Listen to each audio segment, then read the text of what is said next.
Hi and welcome to episode 2, season 2 of Wild Vlogs, where we'll talk about all things wildlife and all things filmmaking.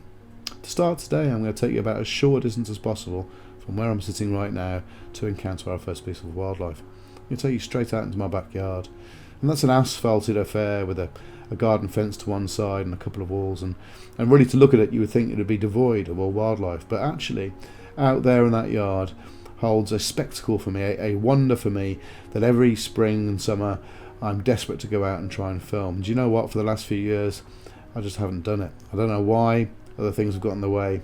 The itinerary's been too busy. But this year just gone, I decided I'd make the effort. In fact, I afforded myself a whole day to go out into that yard to try and encounter probably one of my all-time favourite creatures. Now, I spoke to you last week about the goldcrest and about how that was my nemesis and the effect that it's very difficult to film. And my main reason, the primary reason, was the fact that it was so small. Goldcrest would size up about 5 centimetres, I suppose. Well, this creature then really takes the biscuit, because this creature is about 1,000% smaller than that. It averages about 5 millimetres. So my work was going to be cut out to try and film it. But I adore them, and I think they really do a lot for all these arachnophobes around the country, because I'm talking about a spider, and this particular spider is called the zebra spider. It's a member of the jumping spider family. Correct me if I'm wrong, and please do. I'm looking at Ian Phillips there if he's watching, that it's the only jumping spider that we have in the UK.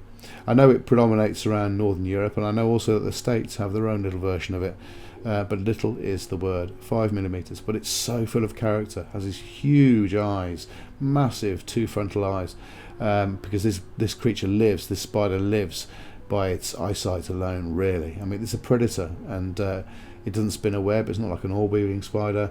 It doesn't hang around aimlessly waiting for something to fly into its net. This is on the hoof all the time. It's always moving around, using those eyes and looking everywhere. It's the big R factor. I think as human beings we associate much more with wildlife that has large frontal eyes. The idea is, I believe, it's a bit Freudish. I think the idea is that we associate them with ourselves. It makes them almost tangibly human.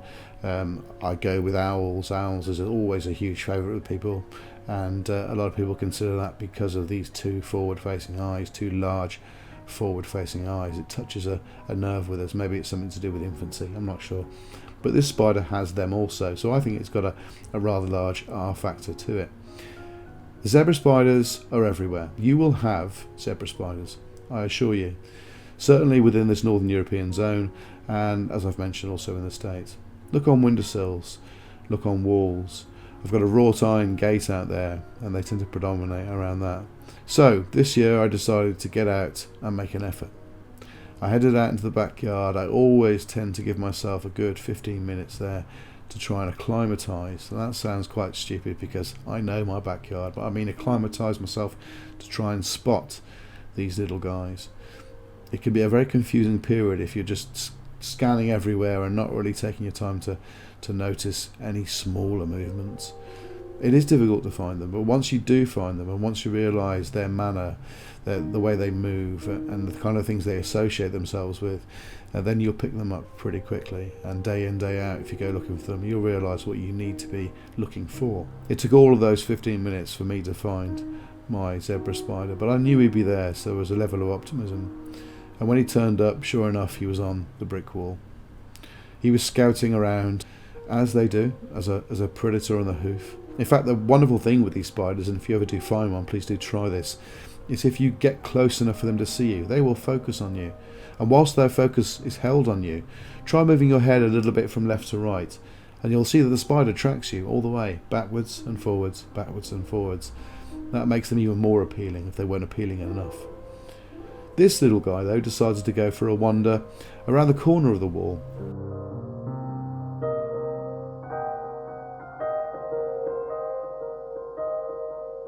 He tracked the cabling around the corner, and then he decided to pop down behind a dandelion.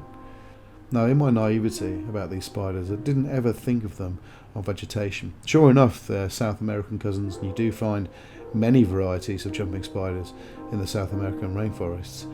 They're obviously always on vegetation. but I always assumed, because I'd only ever seen them that way, that the zebra spider would just predominate the hardcore of human inhabitation.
Once he'd negotiated this dandelion, he then leaped, and this is the only time I actually caught him on film, jumping. He jumped from the leaf onto the asphalt outside the paving slabs. Now, I'd never seen this with the zebra spider. This was an education to me. And he continued along the paving slabs, heading out on his hunting foray. It seemed like a massive, massive adventure for him. I followed him as much as I could as he continued on his trek across the paving slabs and then the asphalt. And I was really impressed at the distance he was making. Again, I'd never assumed that these spiders would do this. Eventually, some 10-15 yards away, he found another dandelion plant, and it's at that point in the shadows of those leaves that I lost him. But what a trek! I mean, if you scale this up, bearing in mind the length of this creature at just a mere 5mm, that was an incredible journey. I mean, sure enough, they must cover large distances throughout any day, being a hunter that's always on the move. But just seeing this happen and seeing this particular spider, for me, in a completely new environment, it was even more special. I hope this leaves you intrigued and that you actually try and find zebra spiders yourself. Right now, obviously far too cold. This isn't the season for zebra spiders, but just as soon as it warms up in springtime and then throughout the summer, do go looking for them. I shall remind you when that happens, and please do comment if you've already seen them or if you have some stories about zebra spiders. I know one friend of mine who sits in his office has one that lives on the windowsill, and he's absolutely in love with it. It would break his heart if there wasn't ever a zebra spider there. But please do leave a comment if you've had experiences with zebra spiders, and please do, if you've never seen one before, make the effort next spring, because they really, really are worth it. And now to the answers to last week's teaser. If you remember, the question I posed to you was about the goldcrest, and about a control goldcrest that my friends down at Stanford Ring Group have caught in the net. A control bird is where they extract a bird from the net, but it already has a ring on its leg. It has happened in 2004 with the goldcrest, and that ring wasn't British, and actually it had only been plied 20 days before. Now, I can reveal now that that ring was Finnish. It came from Finland.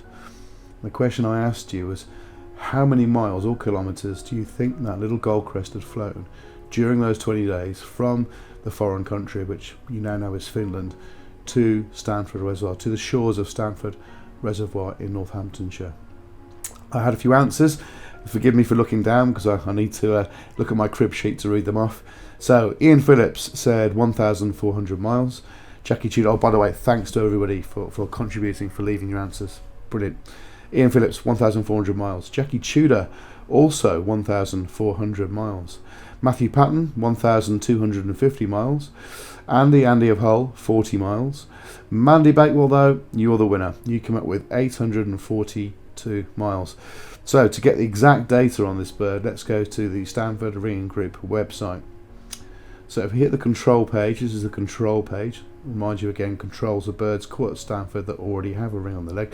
Down the left hand side, all the species of birds, but crucially, second from right, the column second from right, the distance is measured in kilometres, so we know that now, it's in kilometres, but we can do an easy conversion. So let's go down to goldcrests, and you can see there's 6 individuals here. We're looking at the bottom one, and if we look along where there's goldcrest, and it was caught on the 26th of September 2004 as a 3F. That means it's a young female. 3 means hatched that year, young female, and caught in Signal Scar, Finland. So obviously then extracted, you can see over on the right hand side now, at Stanford on the 16th of October 2004. But crucially, we look at the distance, and it's 1,525 kilometres. Now I can tell you that equates to 947.5 miles. So Mandy, you were just about 105 miles out. So well done, Mandy Bakewell, you're the winner today. Teaser for next week, anybody that's privy to my film Allotment Fox that I made a good 3 years ago now will remember that the lead character in that was Frankie. You needn't have seen the film to answer this teaser, don't worry. Frankie sadly passed away the following year to me making that film in 2017 on the 1st of March. But she died at a relatively old age. Now, I need you to try and guess her age, best estimates. Now, if I tell you that the average age for an urban fox is 2, that's something to go by. So the average age of an urban fox is 2 years old, and I'm wanting you to try and tell me, how old did you think Frankie was when she died? Old female vixen there from Herstal Allotments. Answers down below, or if you want to, leave them on my social media, on the Wild Presentations Facebook page, or at Wild Present on Twitter.